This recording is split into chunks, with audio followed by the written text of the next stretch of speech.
माझी दिवसाची सुरुवात अशा पद्धतीने झाली. सकाळचा डबा करण्याची घाई असते, तर इथे पीठ मळून घेतलं. त्यानंतर मी चपात्या पण करून घेतल्या आणि डबा पॅक केला आणि ते कामावरती गेले. त्यानंतर मी इथे मला थोडं बाहेर जायचं होतं किराणा दुकानामध्ये, तर मी इथे गेले. तर मला चकली भाजणीचं साहित्य पाहिजे होतं, तर ते थोडंफार होतं घरी, थोडं घ्यायचं होतं. त्यानंतर मी घरी आले.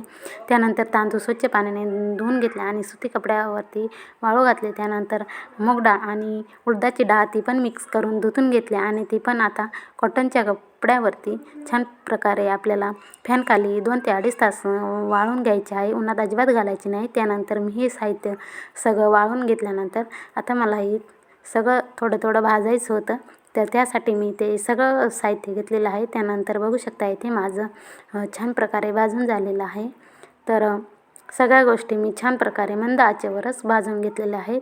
तर चला, आता संध्याकाळची वेळ झाली होती, तर त्यासाठी मी आज इथे मसाला भात बनवणार होते. तर मी सगळं साहित्य टाकून घेतलं. त्यानंतर थोडी उकळी आली होती, तर उकळी आल्यानंतरच त्यामध्ये मी आता तांदूळ टाकते आणि त्यानंतर कुकरचं झाकण बसवून घेते. तर चला, आजचा ब्लॉग इथे सेंड करते. तोपर्यंत सगळ्यांनी स्वतःची काळजी घ्या.